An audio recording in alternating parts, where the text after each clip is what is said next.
Hello guys, welcome to study Adda prep with us. आज हम लोग ग्राम समाज एवं विकास व कृषि विज्ञान का चैप्टर नंबर 8 कौन सा उत्तर प्रदेश की कृषि नीति एवं योजनाएं चैप्टर को कंप्लीट करेंगे। ठीक है, उत्तर प्रदेश की कृषि नीति एवं योजनाएं, इसमें आपका क्या है, चलिए इसको देखते हैं।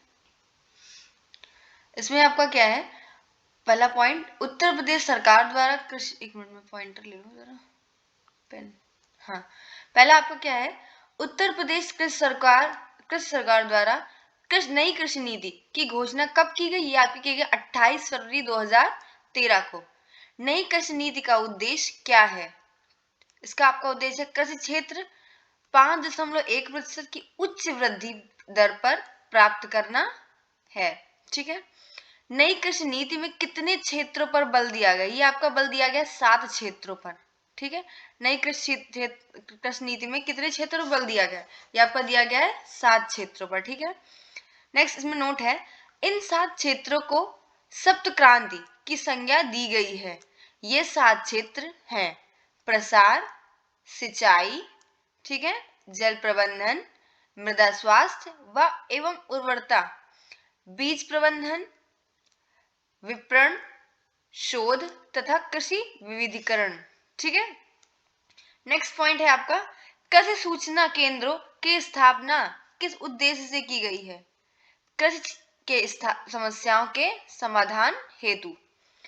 कृषि सूचना केंद्रों की स्थापना किस स्तर पर की गई? समस्त उप संभागीय प्रसार अधिकारी व समस्त उप कृषि निर्देशक स्तर पर। ठीक है, नेक्स्ट आपका है, किसान कॉल सेंटर योजना क्या है? ये योजना क्या है? यह योजना किसानों की तकनीकी समस्याओं के समाधान के लिए चलाई जा रही है। इसके तहत किसान कहीं से भी कृषि विभाग द्वारा आवंटित टोल फ्री नंबर पर डायल कर टेलीफोन से अपनी समस्याओं का समाधान कर सकता है। ठीक है, नेक्स्ट आपका है, किसान मित्र योजना। कौन सी? किसान मित्र योजना कब से शुरू की गई? ये आपकी शुरू की गई 18 जून 2001 से। इसी में इंपॉर्टेंट नोट है, किसान मित्र योजना के उत्तर प्रदेश में किसान के सभी तरह की जानकारियां उपलब्ध करने के लिए प्रत्येक पंचायत में एक किसान मित्र की नियुक्ति की जा रही है। इसके लिए व्यक्ति को कृषि स्नातक इंटर होना चाहिए। ठीक है, नेक्स्ट आपका है, राष्ट्रीय कृषि व मौसम आधारित फसल बीमा योजना क्या है? यह योजना कृषि उत्पादन में शामिल जोखिमों से किसानों की सुरक्षा हेतु है। ठीक है, इसमें आपका नेक्स्ट पॉइंट है, यह योजना केंद्र के सहयोग से 1999 से 2000 में शुरू की गई। बाद में इसके बाद इसमें 2010-11 में संशोधन किया गया। इसके बाद 2014 में इसे संशोधित किए जाने के बाद अब यह राष्ट्रीय कृषि बीमा योजना व मौसम आधारित फसल बीमा योजना का नाम से संचालित की जा रही है। ठीक है, नेक्स्ट पॉइंट है, उत्तर प्रदेश भूमि विकास एवं जल संसाधन विकास प्रशिक्षण संस्थान कहाँ स्थित है? ये आपका है लखनऊ में। ठीक है, नेक्स्ट पॉइंट, उत्तर प्रदेश भूमि विकास एवं जल संसाधन विकास प्रशिक्षण संस्थान का गठन कब किया गया? इसका गठन किया गया है 1998 में। ठीक है, इस संस्थान के नियंत्रण में 47 जिलों में बंजर भूमि विकास कार्यक्रम, 38 जिलों में समावेश विकास एवं जल प्रबंधन कार्यक्रम, 15 जिलों में सूखा बहुल क्षेत्र कार्यक्रम चल रहा है। ठीक है, नेक्स्ट आपका है, उत्तर प्रदेश भूमि सुधार निगम की स्थापना कब की गई? इसकी स्थापना की गई है आपका 1978 में। ठीक है, संकेतित बंजर भूमि विकास कार्यक्रम कब से चलाया जा रहा है? ये आपको चलाया 1991 से केंद्र व राज्य सरकार के सहयोग से चलाया जा रहा है।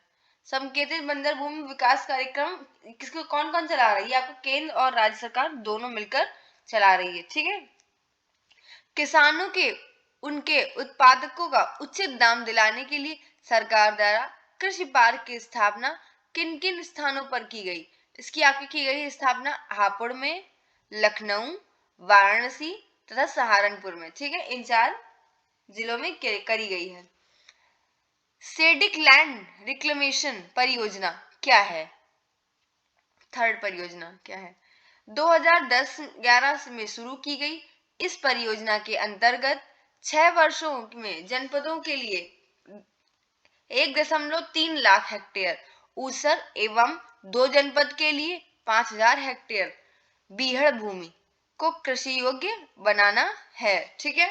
इसमें आपका नेक्स्ट है, अब एक टेबल है, कृषि निर्यात जोन कौन कौन सी जगह पर निर्यात किया जाएगा। पहला आपका आगरा, उत्पादकता मेन क्या है, आलू। कौन कौन से प्रदेश शामिल है आपके, आगरा, हाथरस, मेरठ, फर्रुखाबाद एवं कन्नौज, इन 4 जिलों से क्या निर्यात किया जाएगा, फिर आपका है नेक्स्ट लखनऊ, लखनऊ में क्या आपका आम, ठीक है, लखनऊ, सीतापुर, बाराबंकी, हरदोई, 1 मिनट मैं थोड़ा पेन चेंज कर लूं, हाँ, नेक्स्ट आपका है लखनऊ, सीतापुर, बाराबंकी, हरदोई एवं कौन सा है, उन्नाव, इन जगह से इसमें क्या है, आम का होगा, ठीक है। अब नेक्स्ट आपका सहारनपुर, सहारनपुर से क्या होगा, वहां से भी आम, सहारनपुर, बुलंदशहर, मेरठ, मुजफ्फरनगर, बिजनौर और बागपत, ठीक है, ये अलग अलग है। इन जगहों से क्या होगा आपका, इन जगहों से भी क्या होगा आपका आम निर्यात होगा, ठीक है। भारतीय कृषि की विशेषताएं, कौन कौन सी विशेषताएं भारतीय कृषि की है, ठीक है। पहला आपका आदिकाल से कृषि हमारी अर्थव्यवस्था की रीढ़ रही है, मतलब बैकबोन रही है, ठीक है। भारत की अधिकांश जनसंख्या की आजीविका का साधन कृषि है। देश की कार्यशील जनसंख्या का लगभग 54.6% भाग कृषि से आजीविका प्राप्त करता है तथा कृषि एवं सहब्ध क्षेत्र सकल घरेलू उत्पाद का 17.4% भाग प्रदान करती है। इससे देश की 12.7% निर्यात होता है। भारतीय कृषि की मुख्य विशेषताएं निम्नलिखित हैं। कौन कौन सी विशेषताएं, पहला आपको पॉइंट देखते हैं। भारतीय कृषि को मानसून का जुआ क्यों कहा जाता है? 19वीं कृषि संगणना के अनुसार आज तक कुल बुआई क्षेत्रफल का 54.3% भाग सिंचाई के लिए मानसून पर निर्भर है, ठीक है, तथा 45.7 भाग सिंचित है, ठीक है। नेक्स्ट आपका पॉइंट है, सर्वाधिक सिंचित फसल कौन सी है? ये आपका है गन्ना, ठीक है। नेक्स्ट आपका राष्ट्रीय लघु सिंचाई मिशन क्या है? यह मिशन कृषि में जल उपयोग की दक्षता को बढ़ाना है, ठीक है। अब इसमें आपका इंपॉर्टेंट नोट है लघु सिंचाई। लघु सिंचाई पर गठित कार्य बल द्वारा की गई सिफारिशों के आधार पर केंद्र सरकार द्वारा 2006 में शुरू की गई, जिसको 2010 में राष्ट्रीय लघु सिंचाई मिशन कर दिया गया। आगे जाकर क्या किया गया? राष्ट्रीय लघु सिंचाई मिशन, ठीक है। नेक्स्ट पॉइंट आपका है 19वीं कृषि संगणना के अनुसार वर्ष 2010-11 में सर्वाधिक सिंचित क्षेत्रफल वाला राज्य कौन सा है? यह आपका है उत्तर प्रदेश, ठीक है। कुल क्षेत्रफल के प्रतिशत की दृष्टि से सर्वाधिक सिंचित राज्य कौन सा है? ये आपका है पंजाब। ये आपका कुल क्षेत्रफल की दृष्टि से, ये आपको सर्वाधिक क्षेत्रफल की दृष्टि है, ठीक है। क्षेत्रफल के दृष्टिकोण से सर्वाधिक असिंचित राज्य कौन सा है? यह आपका है महाराष्ट्र, इसको कम सींचा गया है, ठीक है। देश में सबसे कम सिंचित क्षेत्रफल प्रतिशत के दृष्टिकोण से किस राज्य में है? यह आपका है असम, इसको सबसे कम सींचा गया। देश में सर्वाधिक सिंचित किस माध्यम से की गई?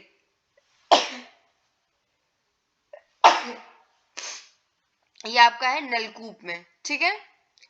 कृषि वर्ष की अवधि कब से कब तक होती है? ये आपकी जुलाई से जून तक की, ठीक है। इसमें नेक्स्ट आपका है भारतीय कृषि में किसकी प्रचुरता है? ये आपकी खाद्यान्न फसलों की, ठीक है। कितने प्रतिशत भूमि पर खाद्यान्न फसलें उगाई जाती हैं? ये आपका है 64.18% भूमि पर। नेक्स्ट आपका है देश की कुल श्रमिकों में लगभग संख्या के कितना प्रतिशत आज भी कृषि क्षेत्र से जीवोपार्जन करता है? ये आपका लगभग 48.9%। कितना होगा? 48.9%। देश की कितनी प्रतिशत जनसंख्या ग्रामीण क्षेत्रों से निवास करती है? ये आपका है 68.84%। ठीक है। समस्त कामगारों में से कितने प्रतिशत किसान कामगार है? ये आपका 31.7% किसान आपके कामगार है। ठीक है, मतलब काम करते हैं वो। कृषि में बेरोजगार का अधिक है और रोजगार मौसमी होता है। लगभग 31.7% कृषि में बेरोजगारी का अधिक है और रोजगार मौसमी फल होता है। ठीक है। नेक्स्ट आपका है कृषि संगणना 2010-11 के अनुसार प्रति व्यक्ति भूमि की उपलब्धता कितनी है? यह आपका 0.10 हेक्टेयर। ठीक है। कृषि संगणना 2010-11 के अनुसार भारत में औसत कृषि जोत का आकार कितना है? ये आपका 0.15 हेक्टेयर। ठीक है।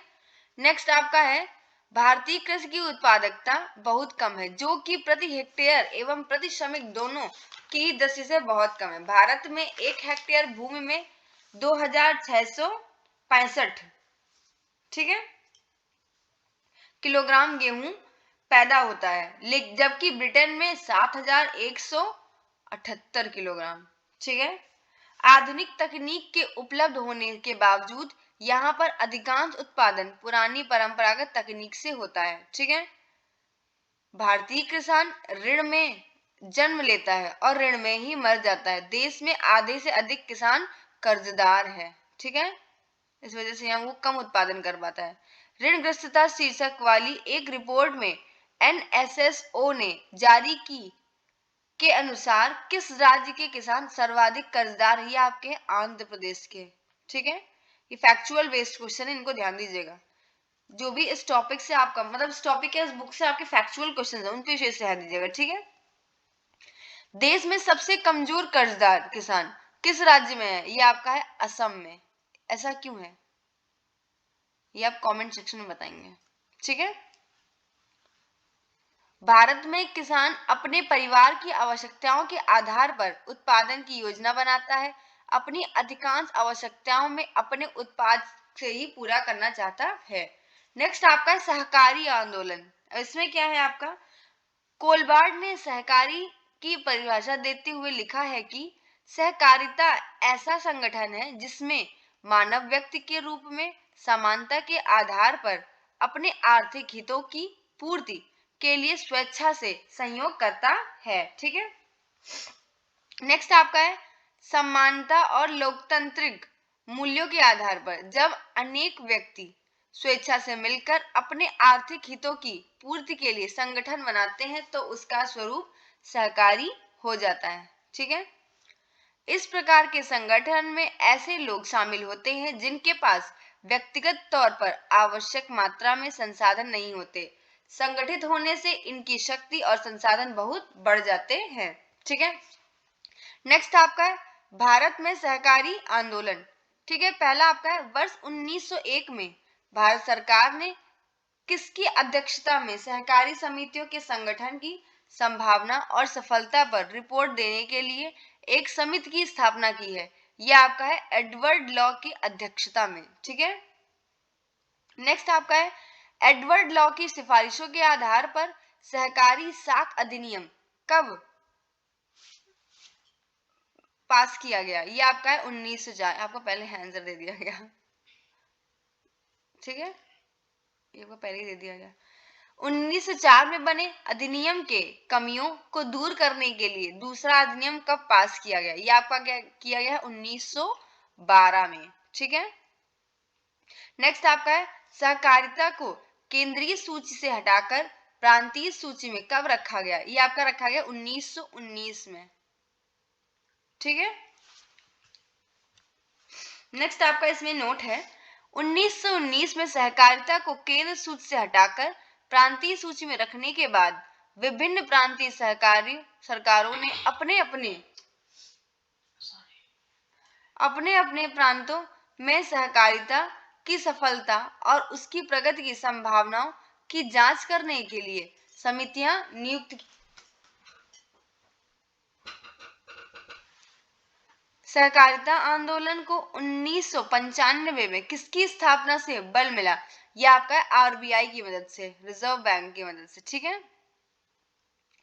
वर्ष 1957 में भारत के विभाजन का प्रभाव पंजाब, बंगाल तथा असम के सहकारी आंदोलन की इच्छा पर नहीं पड़ा। ठीक है।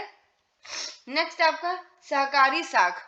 ठीक है। भारत की सहकारी साख आंदोलन में किसकी भूमिका महत्वपूर्ण है? यह आपका साख समितियों एवं सहकारी बैंकों की भूमिका। ठीक है। सहकारिता विभाग के संगठन का उद्देश्य न केवल कृषकों के रास्ते सस्ते ऋण की सुविधा उपलब्ध कराना है, वरन प्रदेश के विभिन्न अंचलों में निर्बल और निर्धन वर्ग के समृद्धशाली बनाते हुए उनके स्तर को ऊंचा उठाना भी है। ठीक है। इसमें आपका इंपॉर्टेंट नोट है, इन उद्देश्यों की पूर्ति विभाग द्वारा विभिन्न योजनाओं यथाकृत क्रय विक्रय, कृषि निवेश, श्रम, एकीकृत सहकारी विकास, उपभोक्ता सहकारी ऋण एवं अधिकोषण आदि कार्यान्वित कर रही सरकारी समितियों की आर्थिक सहायता उपलब्ध कराई जा रही है। ठीक है। नेक्स्ट आपका है, भारत में सहकारी साख संस्थाओं के कितने स्तर हैं? 3 स्तर। पहला है सबसे निचले स्तर पर कृषि व कृषि संस्थाएं, उसके ऊपर जिला स्तर पर केंद्रीय सहकारी बैंक है तथा सबसे ऊपर राज्य स्तर पर आपका राज्य सरकारी बैंक। ठीक है। नेक्स्ट आपका है, इसमें शीर्ष संस्था के रूप में भारतीय राष्ट्रीय सहकारी बैंक की स्थापना की जानी चाहिए। यह सिफारिश किस समिति ने की? खुसरो समिति ने की है। ठीक है। बहुउद्देशीय सरकारी समितियां। ठीक है। पहला आपका है बहुउद्देशीय सहकारी समितियों को और किस अन्य नाम से जाना जाता है? ये आपका सेवा सहकारी समिति के नाम से। ठीक है। बहुउद्देशीय समितियों की स्थापना एक संबंध में सर्वप्रथम सुझाव किसके द्वारा कब किया दिया गया? यह आपका आरबीआई में कृषि विभाग के द्वारा। ठीक है। बहुउद्देशीय समितियों की स्थापना के संबंध में सर्वप्रथम सुझाव आरबीआई के कृषि विभाग द्वारा कब दिया गया? यह आपका 1937 में मेंटल अखिल भारतीय ग्रामीण साख सर्वेक्षण रिपोर्ट में छोटी छोटी सहकारी साख समितियों के गठन का सुझाव दिया गया था। ठीक है। अब इसी में नेक्स्ट आपका पॉइंट है, वर्ष 1959 में। ठीक है। वर्ष 1959 में अखिल भारतीय योजना के नागपुर अधिवेशन में समितियों के संदर्भ में किस प्रस्ताव को स्वीकृत किया गया? यह आपका सहकारिता के संबंध एक विशेष प्रस्ताव में सेवा समितियों की स्थापना की वांछनीयता को स्वीकार किया गया। ठीक है। नेक्स्ट पॉइंट आपका, वर्तमान में उत्तर प्रदेश में कुल कितने जिला सहकारी बैंक स्थापित हैं? ये आपके 50। इसको याद करिएगा। ठीक है। ये आपका इंपॉर्टेंट है, इसको ध्यान दीजिएगा। कितने आपके सहकारी बैंक हैं? आपके 50। ठीक है। सो इंपॉर्टेंट नोट है आपका, 50 सहकारी बैंकों में से 34 जिला सहकारी बैंकों को भारतीय आरबीआई के मानकों के पूर्ण रूप करने के लिए फलस्वरूप लाइसेंस प्राप्त है। शेष 16 जिलों सहकारी बैंक गैर लाइसेंस प्राप्त बैंकों की श्रेणी में सम्मिलित हैं। ठीक है। आपका है सरकारी विपणन, इसको ध्यान दीजिएगा। ठीक है। विपणन मतलब होता अलग करना। विपणन उत्पादन का एक अभिन्न अंग है। समुचित विपणन व्यवस्था के बिना उत्पादन क्रिया पूर्ण नहीं मानी जाती। कृषकों को उनकी उपज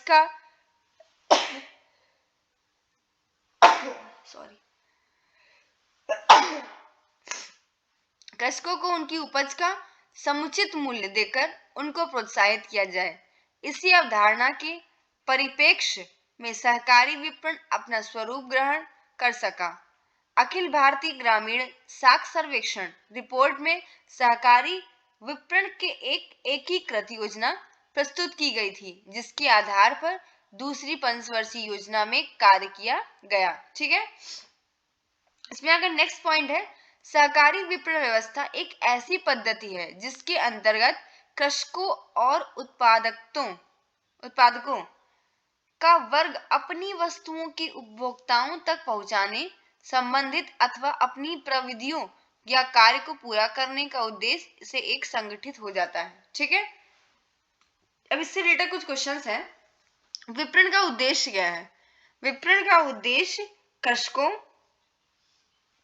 की सौदा करने की शक्ति को मजबूत करना, अनावश्यक मध्यस्थों को हटाना, सदस्यों को उपज का उचित मूल्य दिलाना, मूल्यों की स्थिरता लाना आदि है। ठीक है, राज्य सहकारी विपणन समितियां किस स्तर पर कार्य करती हैं? ये आपका NAFED। ठीक है, अब ये है होता क्या है, नेक्स्ट आपका NAFED होता क्या है? ठीक है, एक मिनट, राज्य सरकारी विपणन,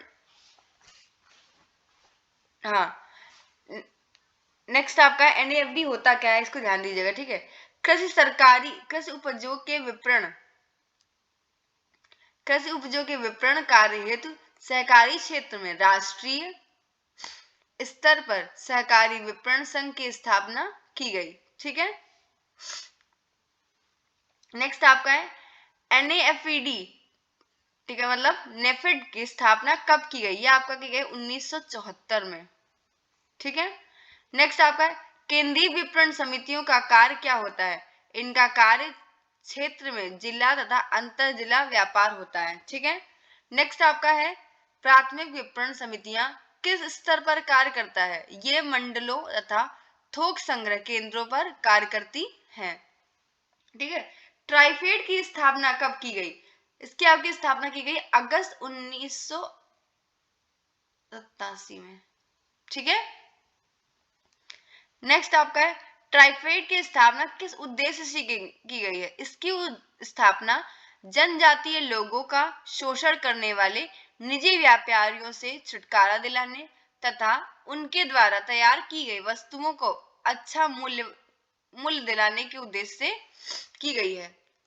ठीक है, भारतीय जनजातीय सहकारी विपणन विकास परिसंघ को पेड़ों तथा वनों के उत्पादों को एकत्रीकरण, प्रसंस्करण, भंडारण और विकास की प्रमुखता एजेंसी भी घोषित किया गया है। ठीक है, गेहूं और धान, नेक्स्ट आपका क्या है? गेहूं और धान की खरीद की सरकारी खरीद के लिए ट्राइफेड भारतीय खाद्य निगम के एजेंट और मोटे अनाजों, दालों और तिलहनों को सरकारी खरीद में कृषि एवं सहकारिता विभाग के एजेंट के रूप में काम करती है। ठीक है, नेक्स्ट आपका है national institute of agriculture marketing की स्थापना कब की गई? यह की गई 1998 में,